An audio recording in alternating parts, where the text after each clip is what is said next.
Kami dari kelompok 3 akan mempresentasikan kepegawaian tentang sumpah atau janji pegawai.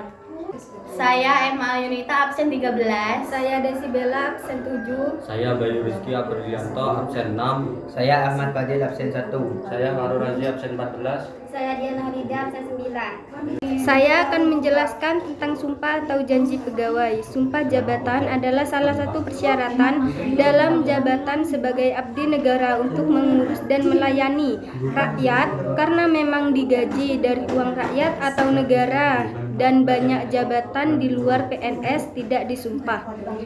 Kalau disimak dan dipahami kata demi kata dalam teki sumpah jabatan, maka sumpah jabatan merupakan komitmen dan janji seorang manusia kepada Tuhan untuk menyatakan dan melakukan apa yang terdapat dalam sumpah yang disebabkan ataupun dinyatakan, di mana dalam sumpahnya seseorang pegawai negeri sipil diantaranya akan menyatakan akan setia dan taat sepenuhnya kepada Pancasila, Undang-Undang Dasar 1945, negara dan pemerintah, serta akan segala peraturan perundang-undangan yang tertentu, melaksanakan tugas kedinasan yang dipercayakan, penuh pengabdian, keberadaan, dan tanggung jawab.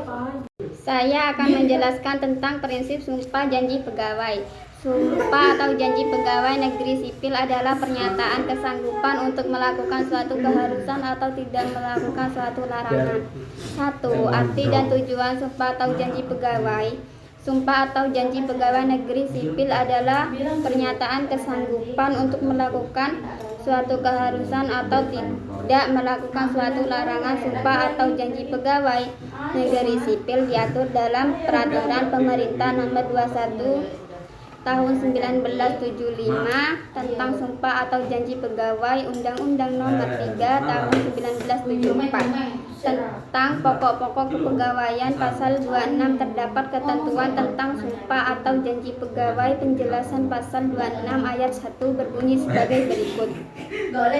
Sumpah atau janji adalah suatu kesanggupan untuk mentaati keharusan atau tidak melakukan larangan negara dan pemerintah, serta mentaati perundang-undangan yang berlaku, kepribadian yang jujur, tertib, cermat, dan bersemangat, serta penuh pengabdian, kesadaran, dan tanggung jawab.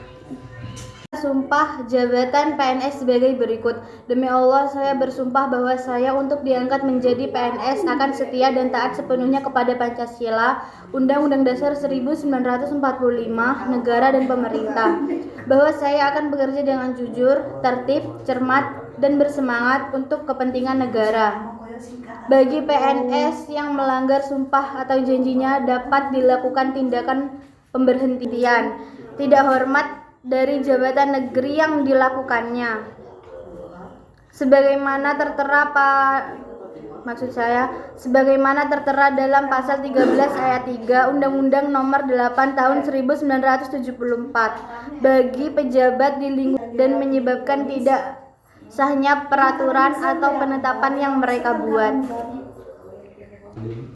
Saya akan menjelaskan tentang perjanjian kerja. Surat perjanjian adalah surat kesepakatan mengenai hak dan kewajiban masing-masing pihak yang saling mengikatkan diri untuk berbuat sesuatu atau tidak berbuat sesuatu. Definisi itu menunjukkan ciri khas surat perjanjian sebagai surat yang dibuat oleh dua pihak secara bersama, bahkan seringkali melibatkan pihak ketiga sebagai penguat.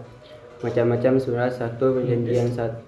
Satu perjanjian autentik, yaitu perjanjian yang disaksikan oleh pejabat pemerintah. 2. Perjanjian di bawah tangan, yaitu perjanjian yang tidak disaksikan oleh pejabat pemerintah. Syarat-syarat perjanjian. 1. Perjanjian harus ditulis di atas kertas atau kertas biasa yang dibubuhi materi. 2. Pembuatan surat perjanjian harus atas rasa ikhlas tanpa paksaan. 3. Isi perjanjian harus disetujui oleh kedua belah pihak yang berjanji. 4. Pihak yang harus sudah dewasa dan dalam keadaan waras dan sadar. 5. Isi perjanjian harus jelas dan tidak mempunyai peluang untuk ditafsirkan secara berbeda. 6.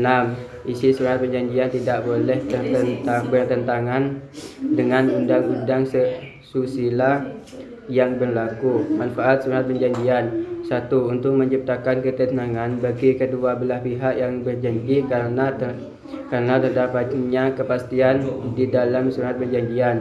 2. Untuk mengetahui secara jelas batas hak dan kewajiban pihak yang berjanji. 3. Untuk menghindari terjadinya perselisihan. 4. Untuk bahan penyelesaian perselisihan atau perkara yang mungkin timbul akibat suatu perjanjian. Surat perjanjian kerja. Hal-hal yang perlu diperhatikan dalam membuat surat perjanjian kerja adalah sebagai berikut. 1. Lama masa kerja, jenis pekerjaan. 3. Berat besarnya upah atau gaji. Beserta tunjangan. Pihak-pihak majikan biasanya telah mempunyai suatu pegangan atau standar gaji untuk menentukan gaji yang layak untuk suatu tingkat keahlian kerja. 4. Jam kerja per hari, jaminan sosial, hak cuti, dan kemungkinan untuk memperpanjang perjanjian tersebut.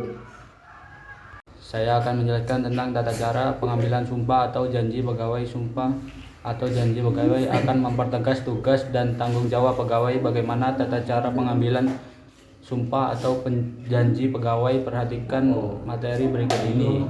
1. Pengambilan sumpah atau janji pegawai atau janji pegawai negeri sipil diambil oleh Menteri, Jaksa Agung, pimpinan lembaga pemerintahan non-departemen, pimpinan kesekretariat, lembaga tertinggi atau tinggi negara lain yang ditentukan oleh Presiden di dalam lingkungan kekuasaannya. Masing-masing seorang pejabat dapat juga menunjuk pejabat lain dalam lingkungan kekuasaannya untuk mengambil sumpah atau janji pegawai negeri sipil dalam lingkungan kekuasaannya masing-masing. 2.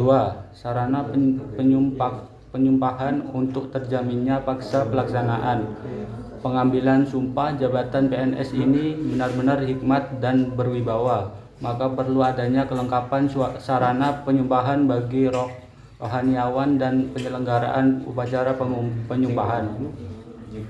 Tata cara pengambilan sumpah di dalam PP nomor 21 1975 pasal 5 diatur bahwa pengambilan sumpah jabatan atau pegawai negeri sipil harus dilaksanakan dengan suatu upacara hikmat, dan upacara tersebut dihadiri oleh beberapa peserta berikut. 1. Pejabat atau pegawai negeri sipil yang mengangkat sumpah. 2. Pejabat yang mengambil sumpah. 3. Sakti-sakti. 4. Rohaniawan pendamping para undangan. 4. Pengukuhan dan penandatanganan sumpah. Pengukuhan sumpah dilakukan setelah selesai pengucapan sumpah oleh pejabat atau PNS. Pengukuhan sumpah bertujuan untuk lebih menetapkan pelaksanaan penyumpahan dan untuk lebih memberikan warna keagamaan dilakukan oleh rohaniawan dengan terlebih dahulu minta kepada pejabat atau PNS yang mengangkat sumpah pengukuhan. Penandatanganan berita penyumpahan dilakukan setelah penyelesaian pengucapan dan pengukuhan sumpah. Berita acara penyumpahan ditandatangani oleh pejabat atau PNS yang mengangkat sumpah, pejabat yang mengambil sumpah, saksi-saksi dan rohaniawan.